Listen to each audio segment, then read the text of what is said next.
E aí, vamos direto para a aula? Nós começamos a estudar as leis de Newton pela terceira lei de Newton.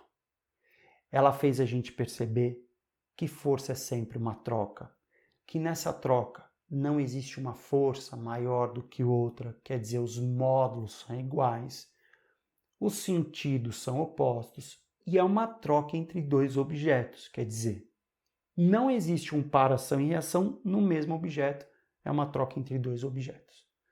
Depois a gente estudou a primeira lei de Newton.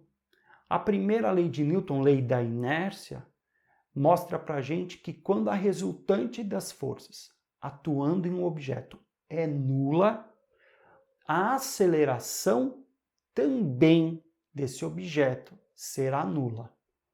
Pode acontecer também da velocidade ser nula, mas isso não é uma regra. Quer dizer, a regra é quando a resultante das forças é zero, de acordo com a primeira lei de Newton.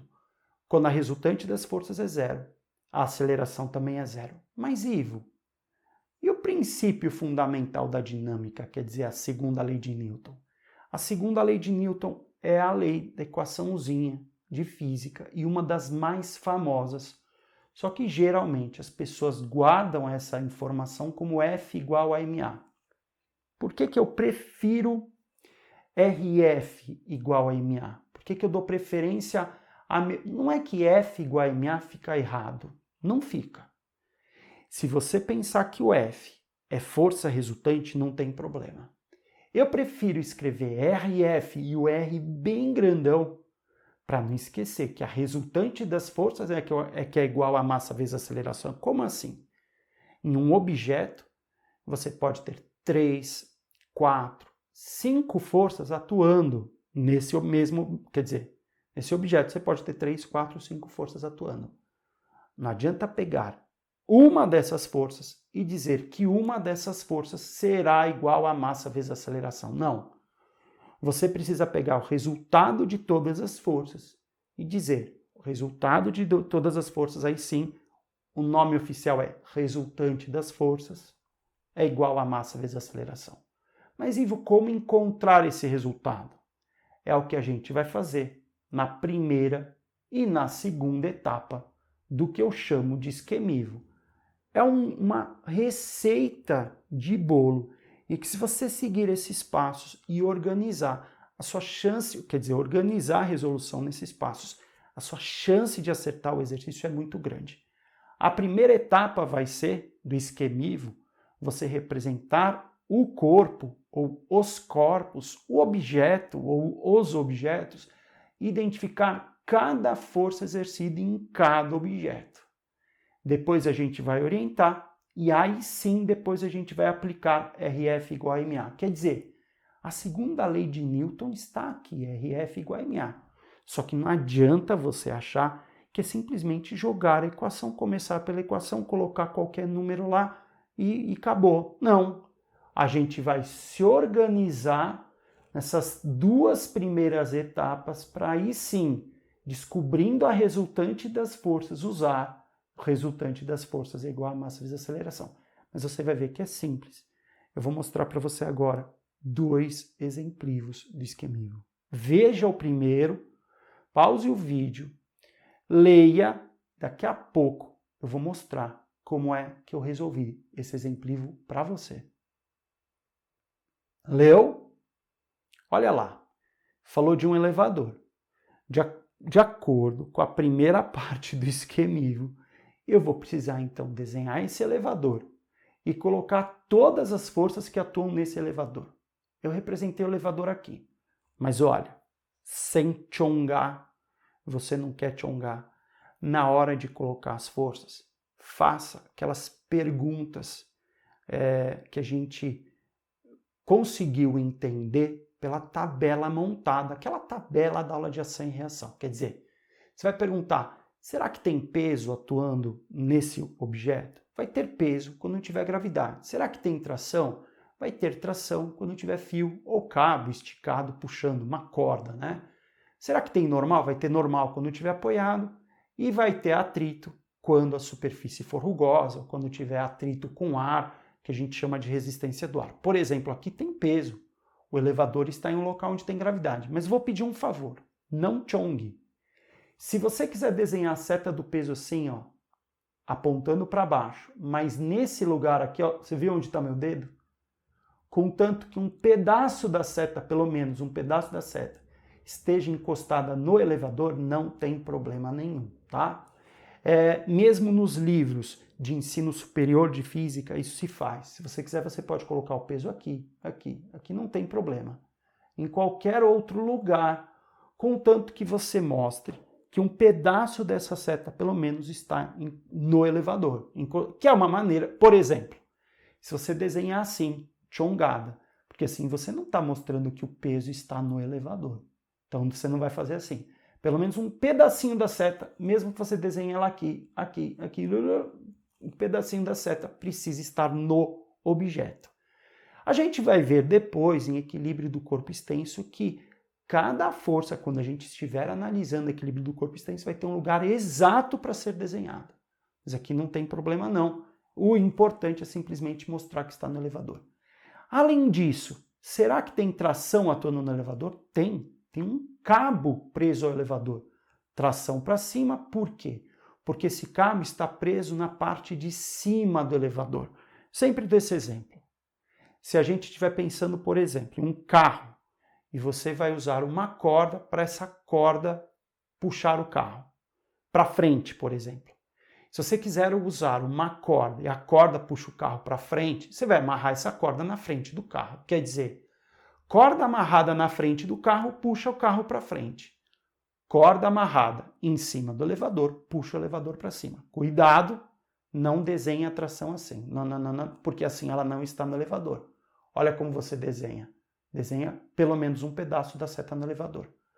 Não tem normal por uma razão simples e a gente entendeu com aquela tabela de ação e reação. O elevador não está apoiado. E também não tem atrito com ar. Se tivesse atrito com ar, o exercício falaria, ele seria relevante. Atrito com superfície não tem mesmo, porque ele não tá, esse elevador não está nem apoiado em uma superfície, raspando assim uma superfície. Não está. Então é isso. Quer dizer que a primeira etapa do esquema EVO foi feita. A gente representou o objeto, nesse caso um único corpo, o elevador, e identificou as forças exercidas sobre ele. Agora eu preciso orientar. Como assim? Você vai escolher se nesse exercício você quer considerar o sentido positivo para cima ou para baixo. Não teria razão nenhuma, quando você analisa um elevador, de orientar para a direita ou para a esquerda. Que você orientou para cima ou para baixo. Eu escolhi orientação para cima. Tudo bem, Ivo, poderia escolher a orientação para baixo? Poderia. E a diferença vai ser a seguinte. Se eu encontrar um valor de aceleração positivo, você vai encontrar negativo. E também o contrário pode acontecer. Pode ser que eu encontre uma aceleração negativa e você positiva. Quer dizer que existem duas possibilidades, sim, de resolução em um caso como esse, sim, com uma resposta na hora da conta de aceleração positiva ou de aceleração negativa.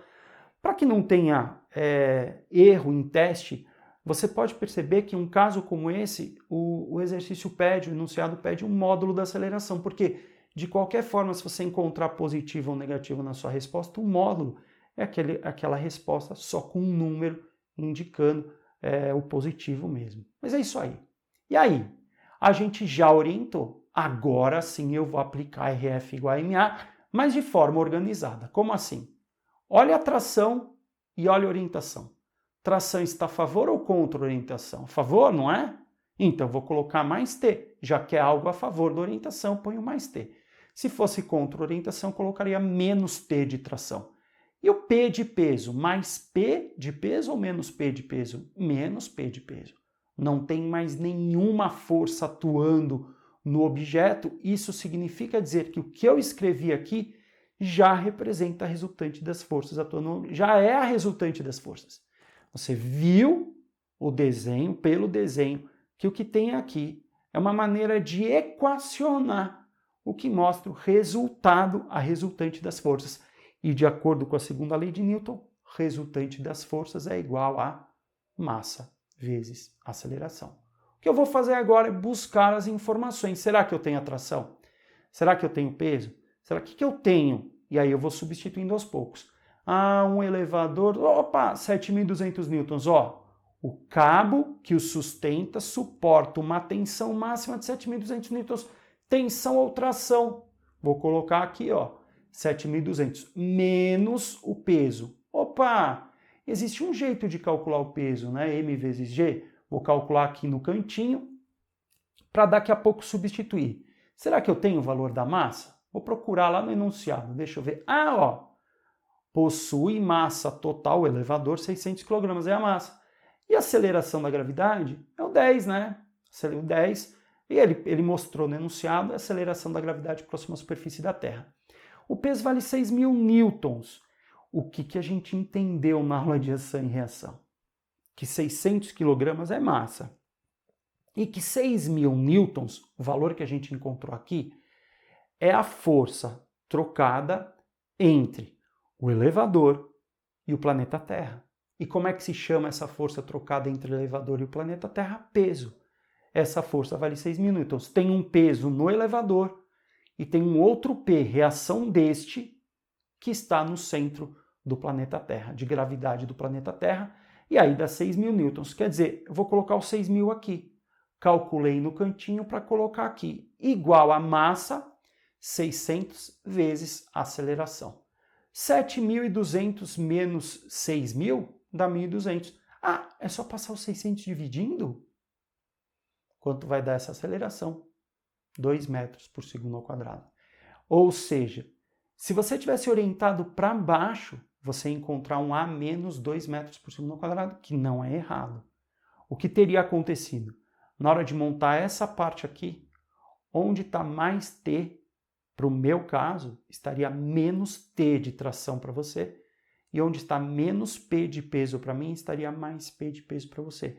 De qualquer maneira, olha só, o exercício pedindo a aceleração máxima do elevador a gente vai marcar aqui, ó, 2 metros por segundo ao quadrado é o meu destaque de resposta, que é a alternativa B de bola. Você percebeu que nós atingimos os 3 objetivos de aula e que no fundo, esses 3 objetivos são os passos que a gente deve dar para organizar a resolução de exercícios que envolvem, segundo a lei de Newton, chama princípio fundamental da dinâmica? Quero fazer agora com você o segundo exemplo. Pause o vídeo, daqui a pouco eu vou fazer com você. E aí? Vamos para a primeira parte do esquemivo? Olha lá. Vou desenhar os blocos. Você viu como estão os blocos A e B? Vou desenhar os blocos e identificar as forças, que é a primeira parte do esquemivo. Mas eu deixei isso mais bonito e mais colorido. Na verdade, não só mais bonito e mais colorido, mas também deixei maior, ficar mais legal. Tem peso atuando no bloco A? Tem. O que faz eu pensar que tem peso? Está em um local onde tem gravidade. Legal. Tem tração. Por que tem tração? Tem um fio. E por que a tração está assim para a direita? Porque olhando o desenho original do exercício, o fio está preso ao lado direito do bloco A, por isso a tração está para a sua direita. Tem normal no bloco A? Tem. Está apoiado. Não tem atrito, a superfície é lisa. No bloco B tem peso? Tem. É o local onde tem gravidade. Tem tração? Tem. Tração para cima. Por quê? Porque o fio está preso na parte de cima do bloco B. E que mais? Peso, tração normal não tem, porque o bloco B não está apoiado. Olha o desenho original, você vai perceber que o bloco B só está pendurado, ele não está apoiado. Lembra disso? E também, além disso, atrito não existe. Poderia ter com ar, mas se tivesse, o exercício deixaria bem claro. Também aí já seria um exercício que envolveria o conteúdo de ensino superior em um caso como esse. Mas tudo bem. É isso aí.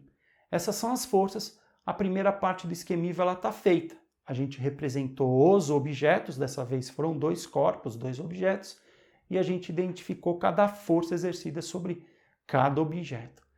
Agora eu quero orientar. Olha a orientação que eu escolhi, que é a segunda parte do esquemivo. Olha a orientação que eu escolhi para o A. E é aí que a gente precisa ter coerência. De acordo com o desenho do exercício, deixa eu mostrar aqui, eu vou até voltar aqui com o iPad, deixa eu mostrar o desenho original do exercício. Olha só, onde eu quero chegar. Eu escolhi a orientação do A para lá. pela conexão que existe entre o A e o B, se o A estiver acelerando para a sua direita, o B vai acelerar para baixo. Ou seja, o que eu estou querendo dizer?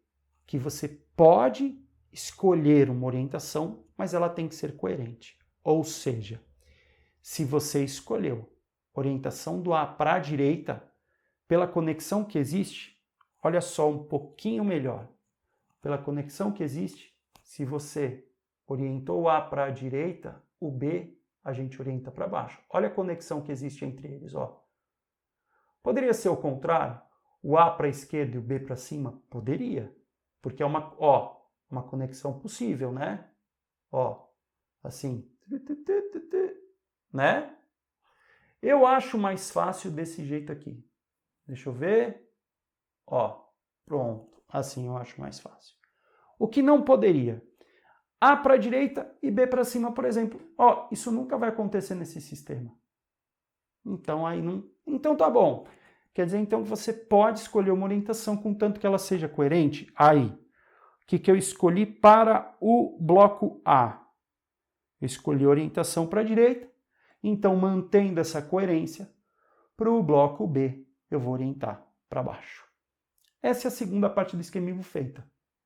Oi, Ivo, mas no exercício anterior não tinha isso, né? Para a direita, para a esquerda, só tinha para cima e para baixo, porque a análise de um elevador, ó, a gente orienta para cima, orienta para baixo. Aqui, por essa conexão, a gente vê que os dois blocos não aceleram juntos para o lado e eles também não aceleram juntos para baixo, né? Quando um acelera para o lado, o outro acelera para baixo. Foi por isso que eu usei duas orientações. Legal. E agora? A gente percebeu que terminou a segunda parte do esquemivo, agora a gente vai para a terceira parte do esquemivo, que é usar RF igual a MA. Tomando cuidado com o seguinte, nesse novo exercício, são dois blocos, então vou montar duas equações. Uma equação para o bloco A e uma equação para o bloco B. Pensando no seguinte, o bloco A não está acelerando assim para cima. Se o bloco A estivesse acelerando para cima, a normal estaria ganhando. Para acelerar assim para cima, a normal estaria ganhando. Agora, se o bloco estivesse acelerando para baixo, o peso estaria ganhando. Se esse bloco A não acelera nem para cima nem para baixo, ele faz assim, ó. Quer dizer, ele vai acelerar só para o lado. É porque o peso e a normal vão se cancelar. Eu já coloquei aqui, organizei. Daqui a pouco vai aparecer aqui os dois se cancelando. Mas já organizei aqui, mostrando que a gente vai montar uma equação para o bloco A e uma para o bloco B. E olha o T. Percebeu por que ficou mais T? Porque o T está a favor da orientação. Agora, essas duas aqui, ó, como eu estava comentando agora há pouco, vão embora, se cancelam. Ou seja, quer dizer, não é que o peso deixa de existir e a normal deixa de existir, não é isso. Se esse peso for x em módulo, a normal também vai ser x em módulo. De qualquer maneira, fica assim, mais t, o peso e a normal não vão entrar na conta, porque x em módulo cancela com x em módulo, um para cima, um para baixo se cancelam, tudo bem. Isso então é a resultante das forças no bloco A. Sobrou só o t na hora da conta. Então isso é a resultante das forças no bloco A. E resultante das forças é igual a massa vezes aceleração. Sem tchongar, eu vou indicar que é massa de A. Você viu que apareceu aqui? Ó? Faça isso na sua prova, porque é muito comum o cara organizar. Aí pula uma etapa que é tchongada pura, né? Coloca aqui coloca aqui que é a massa de A. E aí, sem querer, na hora de substituir os valores, coloca o MA no lugar do MB, ou MB no... E aí perde o exercício por pura besteira. E agora, para o bloco B, como é que fica a equação para o bloco B? PB, positivo, né? Menos T, olha o T contra orientação. É igual a... isso já é a resultante das forças. A resultante das forças é igual a massa vezes a aceleração. E agora é a massa de B. Então, montei uma equação para o bloco A, uma equação para o bloco B. Uma pergunta que surge aqui, que é muito comum, é, Ivo, por que tração e o PB não se cancelam? Porque as pessoas começam a achar que todas as forças assim para cima e para baixo se cancelam. É o seguinte, no caso do bloco A, o bloco A não acelera assim para cima, nem assim para baixo. Nem assim também, né? Eu fiz como se fosse uma curvinha acelerando para cima ou para baixo, mas poderia ser acelerar para cima ou para baixo reto, né? Acelerando assim. Quer dizer, o bloco A não acelera nem para cima nem para baixo, por isso essas duas forças se cancelam. Agora o bloco B, ele está acelerando. E intuitivamente a gente consegue perceber que é para baixo. A gente vai confirmar isso, mas a gente consegue perceber que é para baixo. Então não posso cancelar o PB com o T. Terceira parte do esquemivo feita. A gente montou aplicou RF igual a MA. Agora é trabalhar com o sistema do jeito que você achar mais confortável, um sistema de equações. Eu prefiro somar as equações. E aí quando eu fizer a soma dessas equações, o T vai embora com menos T. Ah, deixa eu contar uma coisa para você. Sobra PB, já vou contar, igual a MA vezes A mais MB vezes A. Por quê? Porque o T foi embora com T, aí T menos T vai embora, sobra só o PB, e aí MA vezes A mais MB vezes A. O que eu esqueci de contar? Que o valor dessa atração e o valor dessa atração é o mesmo por uma razão simples. É o mesmo fio, é o mesmo cabo. Então e aí é o cabo ideal, é o fio ideal, tal. São esses detalhes, tal, mas tudo bem. E a gente vai no ensino médio trabalhar com fio ideal mesmo. Por isso que essa atração tem o mesmo valor dessa. E aí qual que é até a minha sugestão? Se você tiver um exercício com vários fios, dê nome para os fios. Por exemplo, eu poderia chamar esse mesmo fio de 1. E aí eu chamaria aqui de T1, T1. Se tivesse um outro fio, porque a atração exercida pelo mesmo fio é o mesmo valor de tração. Essa é a ideia. E a gente vai usar isso no ensino médio inteiro. Se tivesse um fio 2, eu chamaria de T2, T2, onde tem tração na ponta, em cada ponta desse fio. Mas é isso. Então a tração é a mesma, já tem o mesmo valor, já que é o mesmo fio. PB, será que eu sei quanto vale PB? Ah, espera aí. Vou fazer o cálculo aqui. Massa de B, deixa eu ver. Olha a massa de B aqui, 20 vezes 10, 20 vezes 10 dá 200. E aí o PB fica 200 newtons. Já posso colocar aqui, hein? Calculei no cantinho PB, agora eu posso colocar aqui. É igual a massa de A. Será que a gente sabe a massa de A? Opa, a massa de A é 80. Legal. A aceleração, não sei. Mais massa de B 20, 20 vezes A. Outra pergunta que surge, mas é assim, Ivo, nesse caso, a aceleração vai ser a mesma dos dois? Vai. Pelo jeito que eles estão conectados, vai sim. Eu lembro que quando eu era criança, era muito comum eu ouvir isso em fila de parque de diversões na montanha-russa. Tinha gente que dizia assim, eu pequeno ouvia aquilo e até acreditava. Eu vou no último carrinho, você já vai entender por que eu estou falando isso. Eu vou no último carrinho porque o último carrinho vai mais rápido. Não sei por que algumas pessoas têm essa impressão. Gente, se o último carrinho acelerasse mais e aí ele iria mais rápido, o último carrinho da montanha-russa passaria o primeiro carrinho. Se o último carrinho de montanha-russa fosse mais rápido, classe executiva de avião seria no fundo do avião. E aí, os passageiros na classe executiva chegariam antes do piloto. Onde eu estou querendo chegar? Com esse tipo de conexão aqui, com o tipo de conexão que existe em carrinho de montanha-russa, não tem um acelerando mais do que o outro. No avião é a mesma coisa. Existe uma conexão entre... Quer dizer, um avião é uma coisa única, tal, mas existe uma conexão entre o piloto, a parte que sustenta o piloto e a parte que sustenta o último passageiro. Tem um acelerando mais do que o outro? Não. A ideia vem aqui também. E aí, como é que fica isso? 200 é igual a 100A, e aí a aceleração vale 2 metros por segundo ao quadrado. Mas espera aí, Ivo. Na verdade, esse exercício não pediu aceleração. Ele pediu a tração. Como é que eu descubro a tração? Você pode voltar na equação A ou na equação B e substituir. Olha lá, eu vou voltar para A porque fica mais fácil. Ó. Tração eu não sei quanto vale. A massa de A é 80, né? Desculpa, estava lá no enunciado, vezes 2. e aí a tração vai dar 160 newtons. Deixa eu falar uma coisa, cuidado para não chongar. Talvez se você diga assim, mas calma aí, a tração não tinha cancelado? Quando a gente fala que a tração cancela, quando a gente está juntando as duas equações aí, sobra só o PB, desse lado, ó, né? E do outro lado sobra MA vezes A, mas então, quer dizer, quando eu digo que as duas trações aqui se cancelaram, é na hora de pensar quando a gente junta as duas equações. Mas de forma isolada para cada equação, a tração, quando você for usar só essa equação, quer dizer, quando você só for usar a equação A, você não está juntando com a B, não tem a tração cancelando com nada, por isso que ela aparece aqui. E um último passo, que eu acho que é bem legal você pensar nele, é usar a equação que não foi usada ainda para conferir o que você fez. Olha lá, o PB, a gente não usou essa equação amarela, a gente pode usar. O PB vale 200. Tração, nós descobrimos que é 160. 200 menos 160 dá 40. Então, se você fizer aqui 200 menos 160 dá 40. Agora, se você fizer 20, que é o MB, vezes 2, dá 40. Opa, pela equação amarela a gente percebe 40 igual a 40? Legal.